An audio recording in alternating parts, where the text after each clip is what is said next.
continues next week. I can't believe what we have witnessed. Down at Tampa, the 42 play action. This one is going to ball throw down the seam to the far side. Isaiah Oliver tips it to himself. Away from King. He's got the interception. Returns it across the 40. Outside the numbers 50. He's got a caravan in front of him at the 40. It finally is broken through, and he's tackled down at the 35-yard line. You know, as a guy who speaks for a living, I'm running out of words to describe Isaiah Oliver. That's one of the more athletic plays you're ever going to see, the interception by number 26. Hi, everybody. Voice of the Buffs, Mark Johnson. Coach Gary Barnett. Buffs victorious 2-0 in the season, 37-3 as they knock on Northern Colorado. Well, we talked about in the radio broadcast and pregame about a satisfactory feeling or feeling good about this one afterward. How do you feel about this one afterward? I think we're almost satisfied. I don't think everybody's completely satisfied because of just that we did not produce in the first half. We did not play well offensively. Now, on the flip side of that, let's talk about defense because they did. Defense came to play, played every day. They weren't playing against a great offense. But you know what? Our offense wasn't playing against a great defense. Right. So one side showed up convinced and concerned and focus. The other side took a while for it to come around. Now, I know it's only 2 games, but still, after 2 games, the Buffs defense is giving up an average of 3 points per ball game and under 300 yards. I don't care who you're playing, what level you're at, that's still pretty good numbers. You got to think this defense is at least solid. And I know you think very highly of what DJ Eliot's done. Well, I do, and I think so much of what he's done because of what happened and what he inherited. He inherited a team that lost 9 seniors, 9 starters, 3 of them drafted in the 2nd, 3rd, and 4th rounds in the second out of the secondary. I mean, he had virtually hardly anybody returning, and yet the defense has been the rock of this football team so far. We have all these guys coming back on offense, and right now we're struggling to look anything like the team looked last year. And that interception by Isaiah Oliver was fantastic. It was fantastic. It was a big recruiting weekend, football and basketball. Tad Boyle had some big recruits in town, and some of the best alums ever came back. In fact, 3 NBA players were standing on the sidelines for this football game. It's just great to be back, great to be part of the 50th anniversary, seeing Ralphie running around the field, and the college student was the best times of my life, especially here at CU, one of the best places on earth. It's just great to be back and experience it all over again. Probably one of the greatest memories I had here was winning the Pac-12 tournament with the first year we got here. Just with a great group of guys, we all played together, and we did it for the fans and we did it for the community, which was perfect. So it was great. I miss being here in Boulder, the atmosphere, the people around here. Everybody's close enough to come back to Colorado, and their time they spent at Colorado meant enough for them to come back. So it's cool to get closer to Spencer and Dre, and it's been awesome. I'm learning a lot. I'm a rookie now, so I gotta pick up things quick. So I'm just trying to learn as quickly as possible and do the things I do. So hopefully I get some minutes and help the team win. I never played with Spencer, just playing with some of the former guys that are here. So it was a lot of fun. Buff Nation has given me more love than probably anybody outside of my family. So being back it's a wonderful experience. It's a reunion. It's a time for fellowship. A lot of the former players come back and just kind of get to form that bond. And it's a tight-knit group because we've only had so many under the Tad Boyle era and so many that are playing at a really high level. So forming that tight-knit group, that tight-knit bond is a really special thing. And to be able to bring Ralphie out on her 50th anniversary, it's just a special feeling, special situation because you know how much she means to Buff Nation and how much the symbol means to every CU alumni. To be able to bring her out, it's kind of kick off some of the season. It's special. Future Colorado basketball is definitely really bright. The talent that was on the floor yesterday was extremely high level. Some of the best that I've seen come out of this school, obviously, since my time here. Me and Derrick White were taking it to the young fellas. We didn't lose very much, so you know what time it was. Well, good to see some great Buffs back at the sidelines watching the Buffaloes get the victory here on the football field, 37-3 as we continue with Gary Barnett. All right, the offensive issues we talk about. I think in this ball game we saw progression during the game. Fair to say? Yeah, I think so. I mean, when you come out and put points on the board like you did in the second half, you see some progression. But I can tell you, the offensive coaches are nervous. Coach McIntyre is a little bit nervous about where they are and where they should be. If we were where we were supposed to be, I mean, if we were not supposed to be very good, then there's not much you can do. You can get excited that we won, and let's see what happens next week. But this is a team that's loaded with a lot of guys that made a lot of plays a year ago. And frankly, with the schedule that's going to come up after next week, I'm not. Trust me, next week's going to be a big challenge for this team. But you get in the Pac-12 now, and you're not going to survive a game like this. Right. Yeah, Northern Colorado coming to town next week, last non-conference game, and then it's defending Pac-12 Conference champions Washington the week after that here at Folsom Field, so you're kind of diving into the deep end of the pool. I thought it was some interesting comments from Stephen Montez after the ball game, basically saying, I came off the field and Mike McIntyre was telling me stay in the pocket. And he said, I don't know what that means. Now, he did say that Tyler Lytle finally got to him, but it seems like that's the consistent message. Explain for the viewers what we're talking about, why it's important for him to kind of learn some patience in that pocket. Well, if they're going to run this offense, if they're going to do it the way it was done last year, if they're going to be a pocket team and throw the slants and all that, he has to understand anticipation. He's got to understand stepping up in the pocket. He's got to understand that once he breaks outside, then really he's on his own. He may get help from his receivers and he may not. But it's very difficult to coach in practice and to talk to your offensive linemen and talk to your receivers about what is supposed to happen as opposed to what really happens. And so there's a breakdown there. Yeah, Stephen did throw for 299 yards and a touchdown. Did not have an interception in this game. And the Buffs do get a victory, 37-3. As we continue in Stampede, our sideline reporter, Andy Lindell, is going to join us next.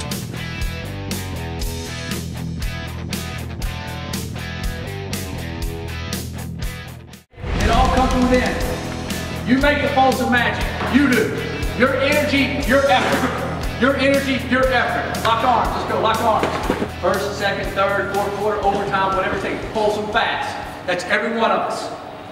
That's locked arms all together. They can't beat us all. Not involved and locked together. No way. Uncommon. Talk about it all the time. You're going to get tired. You're going to get hit once, get the breath knocked out of you. You got to get back up and play. You got to play for the guy next to you. But you got to go. Because we're all counting on each other. Everybody matters. All the work you do. You only get so many times to do this. You only get on this field 6 times. All the work you do, you only get on there 6 times this year. You got to make every one of them count. Ready to make it count? Yes, sir. Players make plays. Players win games. Let's go fight, baby. Inspirational words from head coach Mike McIntyre ahead of the Buffalo's 37-3 victory over Texas State here at Folsom Field. Back in the Stampede. Voice of the Buffs, Mark Johnson. Andy Lindell, our sideline reporter from our radio flagship here in Denver. You know, these kind of games like this can be awful dangerous. Liberty beat Baylor last week. Montana State beat the Buffs a few years ago. So Colorado, even though it wasn't a perfect game, took care of business today. Look, it's easy to say you're not going to overlook an opponent, but we wouldn't have upsets if you didn't. And especially coming off that CSU game, you always worry about a down week the week after a CSU game. It was hot. It was a noon game. The guys said it didn't affect them. I'll give you this. The energy was a little low, but you know what? The Buffs took care of business, and they're 2-0. You have had a lot of years covering the National Football League. Isaiah Oliver fits in with anybody you've ever seen playing on a Sunday. Yeah, that was a nice interception. You know, I'm not sure I've seen that even in the NFL, but I mean, it was a nice play if you like nice plays. They've got a lot of NFL talent up here, and it's amazing, Mark. It's been a while since I've been able to do a CU game, and just how different the roster looks. You know, it was a lot of fun the first time around that I did these games, but let's be honest about it. I did it towards the end of the Hawkins era and the start of the Embry era, and to watch the kind of athletes that are now back on the field, the athletes that Colorado frankly should have had all along. It's just so much more enjoyable to come up here, watch a game, and watch these guys perform. And this defense, and again, I've said it before and I'll say it again, I don't care what level you're playing at. You give up a couple of field goals over the course of 2 games, you're playing good defense. Oh, yeah, and besides, get rid of a couple trick plays, a couple of, bad tackles, which are going to happen in a game. Right. That's really the only yardage that they had. I kept thinking to myself as we got into the second half, it was early in the third quarter, I thought, you know what, Texas State really can't go up the middle. It was funny to watch the offensive line stand up and sort of be marched back slowly by the defensive line. I thought that happened a few times. The Buffs really figured it out. They figured out their rush gaps. They got after the quarterback in that second half. And aside, as you said, from a few one-on-one kind of matchups and the numbers outside just behind us here, other than that, there just wasn't a lot going for Texas State. Yeah, the Buffs defense really hasn't been impressive under first-year defensive coordinator DJ Eliot. I mentioned last segment there were some basketball alums on the sidelines, plenty of football alums out here on the sidelines watching the Buffs against the Bobcats as well. We're back at Folsom. Anytime I get a chance, I have to come back here, especially the way things have been going with the program. It's good to be back in Folsom and see everybody. I want to give a big birthday shout out to Ralphie. 50 years, she's getting old. but there's not a mascot like her in the country. Little different seeing it from the perspective of a fan, but it's great to see that this Folsom rocking and the Buffs doing great. Even I've been all over Europe. I tell people there's no place like Boulder, Colorado. So any chance I get to come back, I'm here, and it's a special feeling. It's a special feeling to be back. Well, it's the first game of the season, and I just want to show my support for the boys. And these games, for me, in my mind, are to prepare them for the season. And I think they're going to have another awesome season. So yeah, just try to make it back, show my love and support, get back to a couple of games this season. Right, being in the locker room when they're talking and screaming and yelling, it just makes me want to go throw some pads on and relive those days. But I know my bones and I'm too old. But it's a blast being in the locker room, and actually I love being in the locker room more than anything else, even more than actually being out here watching the game. Just the intensity in that locker room, the pre-hype excitement is just is the best. Good to see the alums here, including the old-time leading receiver in Colorado history, Nelson Spruce, as we continue with Andy Lindahl, our sideline reporter. And we talk defense, that offensive side of the football, though, the ups and downs a little bit. You were down the sideline kind of seeing things. There were some frustrations that were boiling over a little bit with that team. But the talent's there. There are plenty of weapons out there for Steven Montez if he can kind of get things under control. Yeah, look, they're still working on the timing of things, and I don't know that we should overreact. He told you, a matter of fact, in his post-game comments, I kind of am curious what he got asked about in his press conference, because he said everybody's freaking out. I don't know that we were necessarily freaking out. There's some things you'd like to see executed better. You'd like to see them hit that deep pass, which he took 2 shots in the third quarter to 2 receivers that had gained about 4 or 5 yards of separation, it looked like, on their DBs. But you know what? That's going to happen. That's what the early part of the season is for. These guys don't play preseason football games. You're kind of getting into your flow as it goes along.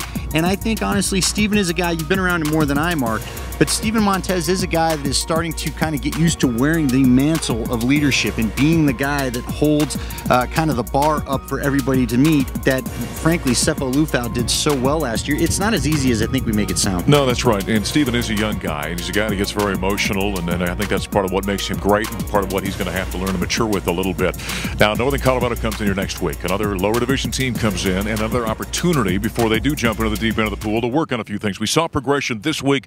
You got to hope to see the same thing next week. Yeah, I would hope to see a little more energy. If I were to say right now one thing I definitely want to see ratcheted up, I hope it's a little more energy. I do get it. The guys can tell us all the right things that they want to, as we talked about the last segment. But when you come off the CSU victory, it always seems to take a little emotion out of you. I think for Colorado players, honestly, they kind of take a deep breath. You don't want to lose that game ever, and I think the team sort of did that. Now let's get back to true work, come out, have another score like you had today is fine, but maybe see a little bit more energy, maybe a little more zip to everything. Yeah, the Buffaloes have got the Bears next week. That's a 12 noon game. Again, our radio coverage in the Colorado Football Network gets underway at 10 a.m. As we take another break here in the Buffalo Stampede, we're going to connect with defensive coordinator DJ Eliot for the Buffaloes. How can you not be excited with Ralphie running? I mean, a lot of people just come to the games, I think, to see Ralphie.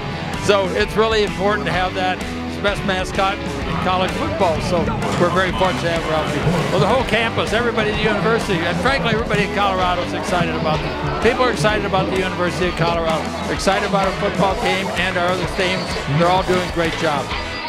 Always good to hear from the president, Bruce Benson, here at the University of Colorado. DJ Eliot, defensive coordinator. Always good to hear from him, the way his defense is playing.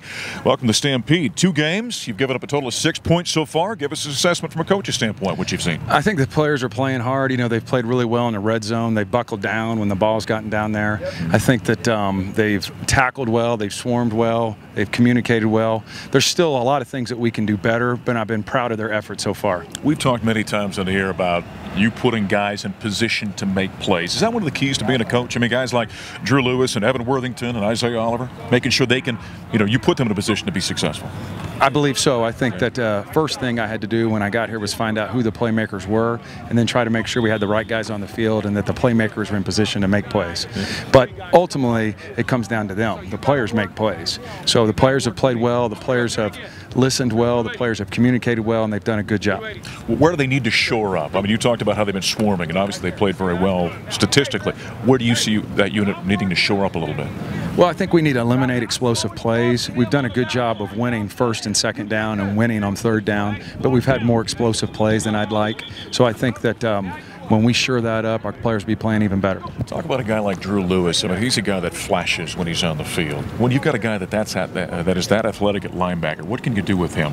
Well, Drew's athletic enough where he can cover just about anybody, which is great at the linebacker position, because in today's game, so many offenses want to attack that guy. So many guys want to pick on the linebacker in the pass game, but Drew's athletic enough that he can hold up.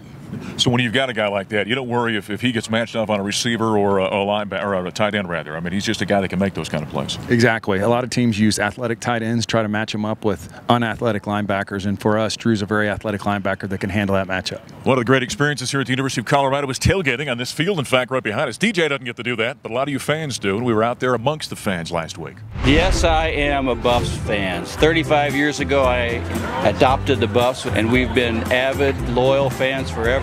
Franklin Field tailgate zone is absolutely fabulous. 35 years of tradition. I love college football, and it's a whole day event. And if you got any red blood in your veins, you tailgate for your football team. We continue here in the Stampede with defensive coordinator DJ Eliot. All right, this week, final game of non-conference play. UNC Bears coming to town. Been a long time, in fact, since the Buffs and Bears have played. 83 years, in fact. Give us a thought or two on this UNC team you're going to see.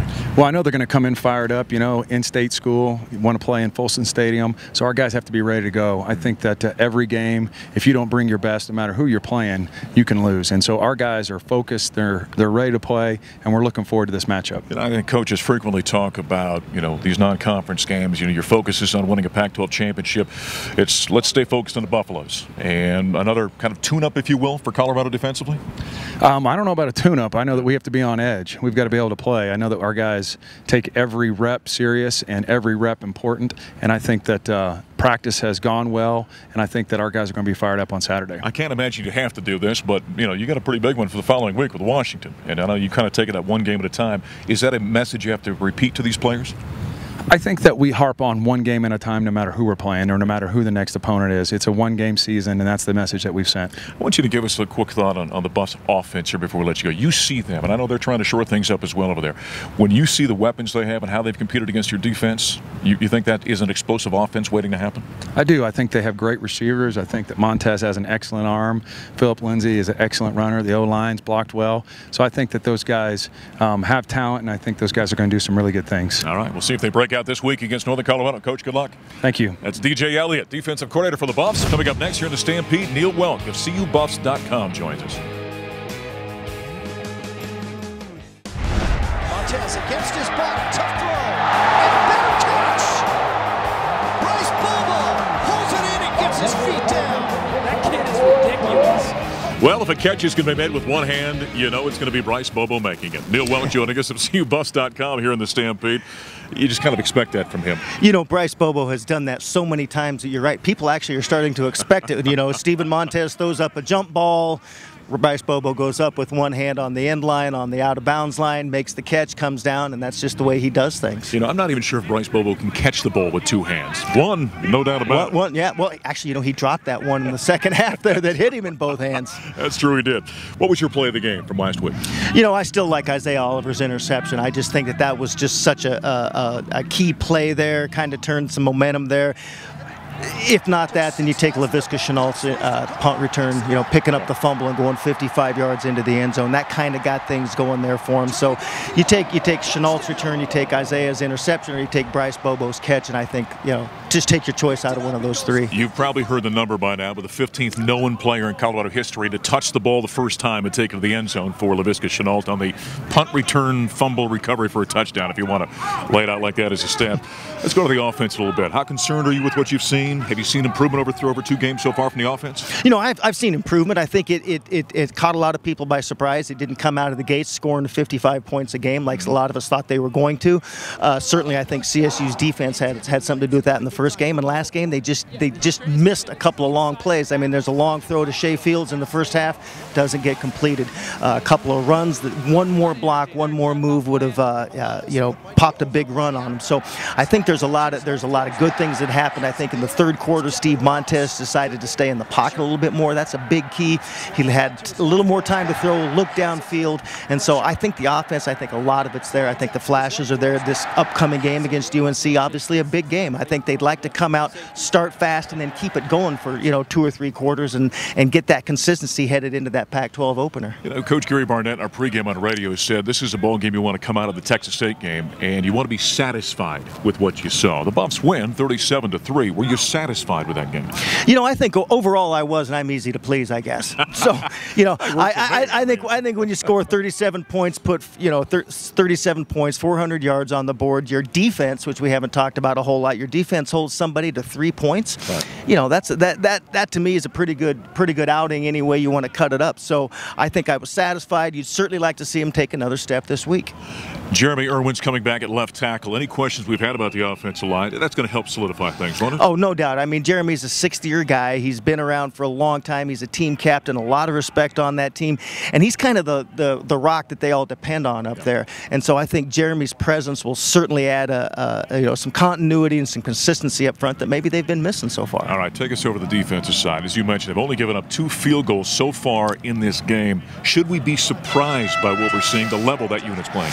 I don't think we're surprised because they saw a good offense in Colorado State. Texas State, obviously not a Power 5 offense by any stretch. The thing that I've really liked so far, DJ Eliot is putting his playmakers in position to make plays. Talking about Drew Lewis, you're talking about Isaiah Oliver, you're talking about Rick Gamboa, Evan Worthington. There's another one. Those are the guys that are making big plays for him, and that's what DJ wants to do with that defense. It's what a 3-4 defense is designed to do: is get your playmakers in space to make plays, and that's what we've seen. And I think that defensive front certainly has played very well for the Buffaloes as well, don't you? Oh, that's probably the most pleasant surprise. Is you wondered last year they lost 10.5 sacks from Jimmy Gilbert.